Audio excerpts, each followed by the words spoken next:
옛날 옛적 프랑스의 아름다운 들판과 숲 사이 작고 평화로운 마을이 있었습니다.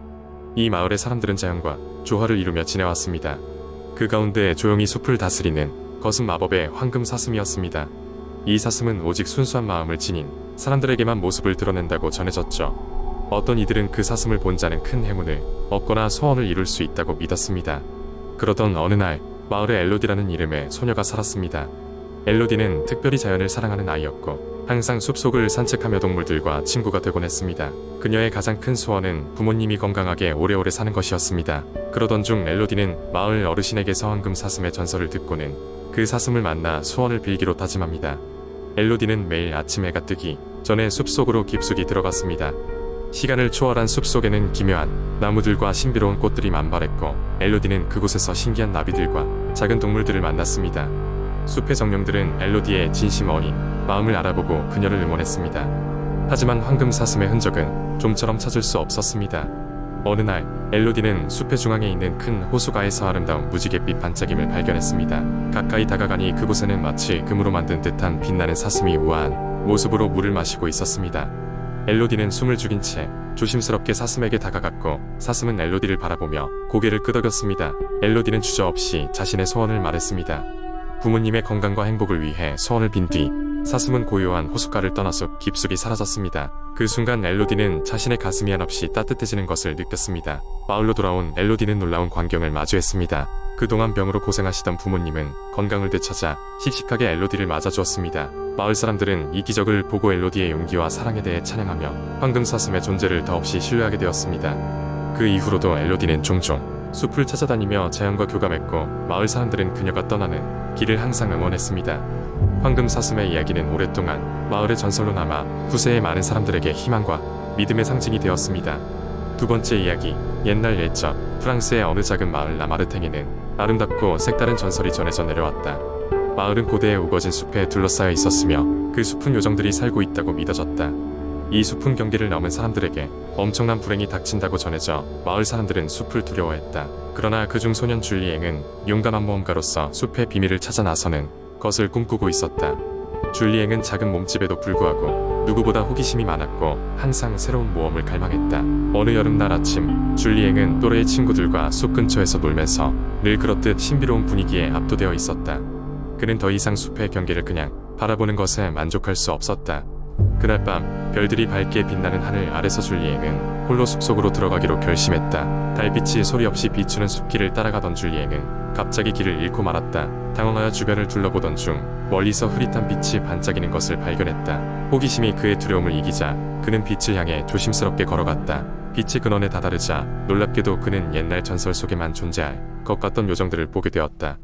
요정들은 작고 반짝이는 날개를 가진 존재들로 아름답고 신비로운 미모를 뽐내며 주위를 춤추고 있었다. 줄리앵의 등장에 요정들은 놀라지 않았고 오히려 그를 따뜻하게 맞이했다. 요정의 여왕인 루미엘라가 줄리앵에게 다가와 말했다. 용감한 소년 줄리앵이여, 당신은 우리의 숲에 들어오는 것을 두려워하지 않는군요. 대담한 마음을 가진 당신에게 우리가 특별한 비밀을 하나 알려줄게요. 루미엘라는 줄리앵을 요정들의 신비로운 빛이 한데 모이는 곳으로 데려갔다. 그곳에는 고대의 마법이 담긴 수정 호수가 있었다. 이곳은 이 숲의 근원이자 마을에도 행복을 주는 원천이지요. 당신 같은 순수한 마음의 소년만이 이 비밀을 볼 수 있어요. 라고 요정 여왕이 말했다. 줄리앵은 그 신비로운 호수에 손을 대자 순간적으로 마음속에 따뜻한 기운이 퍼지며 온갖 걱정과 두려움이 사라졌다. 그는 깨달았다. 요정의 숲은 누군가를 벌주기 위한 곳이 아닌 진정한 자연의 아름다움과 조화를 지키기 위한 성소였던 것이다. 요정들은 줄리앵에게 감사하며 그의 마음속에 있는 이 세상의 아름다움을 숲 밖에서도 나누길 바랐다. 너희 마을은 과거 우리와 깊은 유대를 가졌었지만 사람들은 그 유대를 잊어버렸단다. 이 숲의 이야기를 사람들에게 전해주렴. 루미엘라가 말했다. 그 밤 이후로 줄리앵은 숲을 지키는 요정들의 전설을 마을 사람들에게 전해주었다. 사람들은 놀라워하며 자연을 소중히 여기고 숲을 아름다움이자 수수께끼로 바라보게 되었다. 줄리앵은 용감하게 숲을 탐험하고 사람들에게 그 속에 깃든 조화로운 이야기를 나누며 자라났다. 이렇듯 라마르탱 마을은 영원히 숲과의 연결을 되찾고 더욱 풍요롭고 행복한 삶을 살게 되었으며 그 이야기는 오랜 세월 동안 전해져 내려왔다. 세 번째 이야기, 옛날 옛적 프랑스의 작은 마을에 루이라는 소년이 살고 있었습니다. 루이는 호기심이 많고 모험을 사랑하는 아이였어요. 그는 늘 집 근처에 있는 울창한 숲을 탐험하기를 좋아했습니다. 어느 날 그는 평소와 다른 방향으로 숲을 탐험하기로 결심했습니다. 루이는 어둡고 무성한 나무 사이로 걸어가던 중 갑자기 눈앞에 밝게 빛나는 길이 나타나는 것을 발견했습니다. 그 길은 이제까지 보지 못한 것이었고 루이는 그 길을 따라가 보기로 했습니다. 길을 따라가던 루이는 어느새 커다란 철문 앞에 서 있었습니다. 문 너머로는 아름다운 정원이 펼쳐져 있었어요. 이곳의 모든 식물과 꽃들은 일반적인 것과는 달라 보였고 무언가 신비로운 기운이 감돌고 있었습니다. 루이는 호기심을 참지 못하고 철문을 살짝 밀어보았습니다. 문은 스르르 열렸고 루이는 정원 안으로 들어갔습니다. 정원은 마치 다른 세상에 온 듯한 느낌을 주었습니다. 여기저기서 새들이 노래하고 희귀한 꽃들이 바람에 살랑거렸습니다. 그리고 그곳의 중심에 커다란 분수대가 자리 잡고 있었습니다. 분수대 주위에는 사람 모양의 한 조각상들이 있었는데 루이는 그 조각상들이 살아 움직이는 듯한 느낌을 받았습니다. 루이가 분수대 주위를 돌아보며 살펴보던 중 갑자기 후드티를 입은 노인이 나타났습니다. 노인은 루이를 보고 미소를 지으며 다가왔습니다. 안녕, 루이. 나는 이 정원의 수호자 마르셀이라네. 라고 노인이 말했습니다. 루이는 경계심을 느꼈지만 마르셀은 부드럽고 친절한 눈빛으로 루이를 바라보았습니다. 마르셀은 루이에게 이 정원이 어떻게 만들어졌는지 이야기해 주었습니다. 이 정원은 오랜 옛날 마법사들에 의해 조성된 것이며 특별한 힘을 간직하고 있다는 것이었습니다. 이곳에 있는 식물과 꽃들은 모두 사람들의 행복과 소원을 실현시켜주는 힘을 가지고 있었고 마르셀은 그 힘이 악용되지 않도록 정원을 지키고 있었습니다. 루이는 마르셀의 이야기를 듣고 놀라지 않을 수 없었습니다. 그리고 그는 정원의 힘이 너무나도 궁금하고도 매력적이라고 생각했습니다. 그렇게 루이는 마르셀과 함께 여러 날을 보내며 정원의 식물과 꽃들을 돌보고 그들로부터 특별한 이야기를 듣게 되었습니다. 어느 날 루이는 마르셀에게 자신의 고민을 털어놓았습니다. 저는 매일매일 같은 생활이 지루하고 더 큰 세상을 보고 싶어요. 라고 말이죠. 그러자 마르셀은 미소를 지으며 루이에게 정원의 가장 특별한 꽃을 보여주었습니다. 그 꽃은 바로 소원의 꽃이었습니다. 이 꽃에게 진심으로 원하는 것을 말하면 그 소원을 하나 실현시켜준다고 했습니다. 루이는 소원의 꽃 앞에서 깊은 생각에 잠겼습니다. 그리고 그는 진심을 다해 속삭였습니다. 저를 더 큰 세상으로 모험하게 해주세요. 그 순간 꽃은 빛나기 시작했고 루이의 앞에 새로운 길이 열렸습니다. 루이는 뒤돌아 마르셀에게 작별 인사를 하고 새로운 길로 발걸음을 내딛었습니다. 그렇게 루이는 마법의 정원과 마르셀 덕분에 더 큰 모험의 세계로 나아가게 되었습니다. 그리고 루이는 앞으로 어떤 모험을 하게 될지 아무도 모르지만 그의 가슴 속에는 언제나 마법의 정원의 아름다움과 마르셀의 미소가 남아있을 것입니다.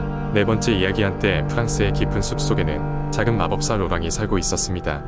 그는 키가 작고 허름한 옷을 입고 다녔지만 그의 능력은 비범했습니다. 온갖 종류의 마법 약초와 버섯을 모아 신묘한 약을 만들 줄 알았으며 그 힘은 전설적이었습니다.